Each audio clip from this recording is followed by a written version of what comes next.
Hey y'all, Marissa Holmes here with Compass Real Estate here in the Austin and surrounding areas.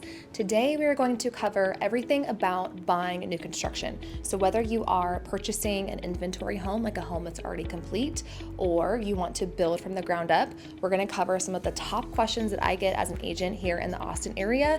We're going to actually head over to Six Creeks in Kyle. It's a new construction home. We're going to go over all the questions and wait till the end to ask any that you may have yourself. And don't forget to like and subscribe for more. Okay, let's talk about what is the difference between an inventory home and a to-be-built home.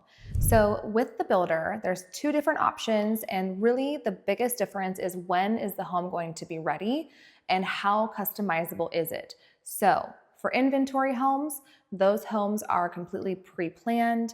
The builder has already picked out the lot, the floor plan, the structural upgrades, the designs. Everything's already just ready to go, and I would say 9 times out of 10, they don't want any additional customizations. However, if you pick out a home, say it's an inventory home, it's going to be ready, in 6 months, they just started it, the builder could say, hey, it's early enough to where we could change the countertop style, or we can get you different color cabinets or flooring. That I have seen that happen a few times, but usually for inventory homes, it's not customizable. The nice thing about the inventory homes, however, is that, the sooner that it's going to be ready, then the better incentives you would get on it as a buyer. So to the flip side, on the to be built or build on your own lot, those homes are really going to give you the benefits of picking out everything that you want and really making it you and the upgrades that you would choose, and choosing your own designs, or getting the extra bench seat that you love in the primary suite, or the covered patio. Those are things that you can customize, and yes, whereas it could end up being a little bit more expensive for the same floor plan, you really can get it however you want. And every builder is going to be different, but I think that's really going to be the biggest difference between the two options, is customizing it or just having one that's already ready to go. So next question, are the builder incentives the same when it comes to inventory homes versus build on your own lot? So the short answer is they're not the same. Usually as a buyer, if you're like, okay, I just want to get the best deal, the best incentives, how do I do that? Going with an inventory home that is ready now, like the home's complete, the builder is ready to offload it from their books, that's when you can usually get the best deals as a buyer. If you're building from the ground up, you're customizing your home, that situation, yes, builders will offer like, hey, we'll give you a few thousand towards closing costs, or we will, give you some credits in the design center. They do still offer incentives, and this is speaking very general. They do still offer incentives in our market, but they're not going to be as extreme as getting an inventory home where they're like, hey, we just want to offload this house, and how can we throw all this cash at you to get you to buy it? So that's the biggest difference. Third question, what is included in the base price of a home? So this is when you're looking at the builder websites and it says base price $550 or base price $600. That typically is just going to be the specific floor plan that you're choosing. So most builders will offer different premiums for lots. So like say there's a lot that's on a cul-de-sac and it's a large corner lot, or there's one that has views.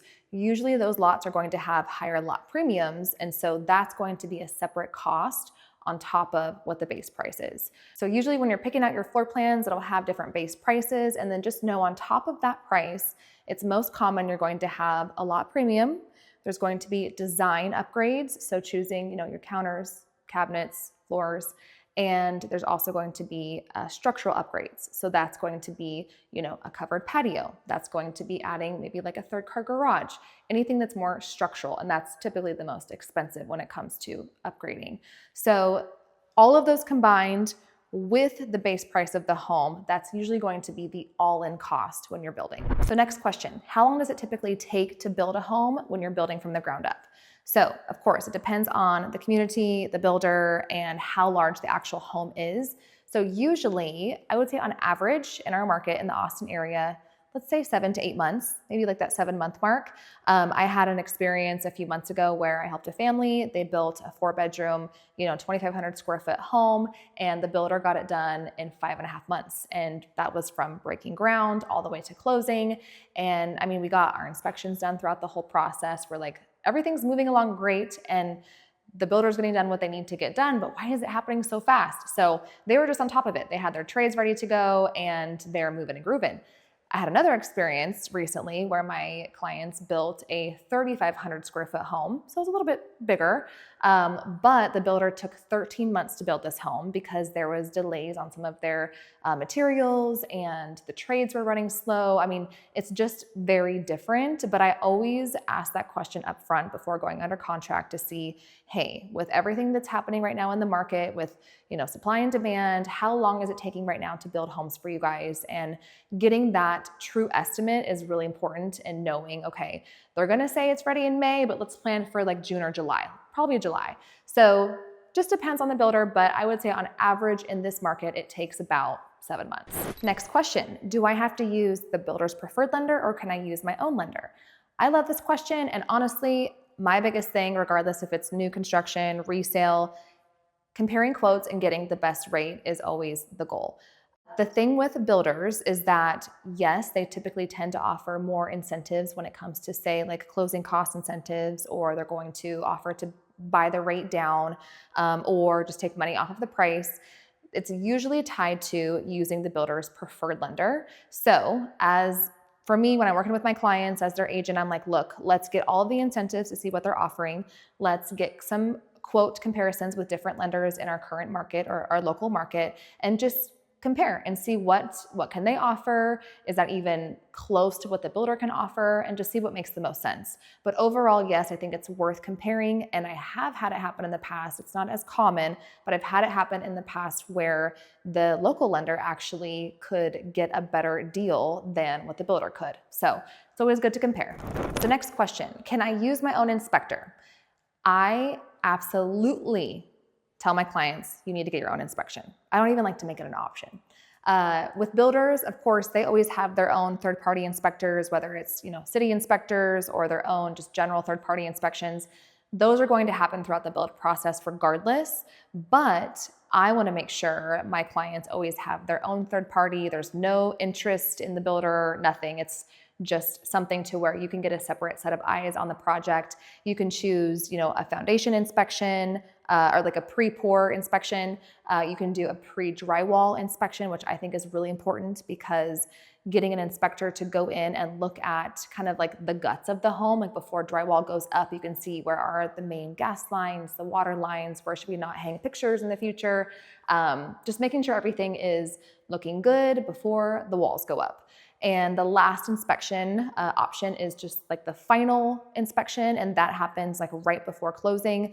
I always recommend my clients get this as well, and you would be so surprised when the inspection report comes back and you're like, oh, it's a brand new home. How much could really go wrong?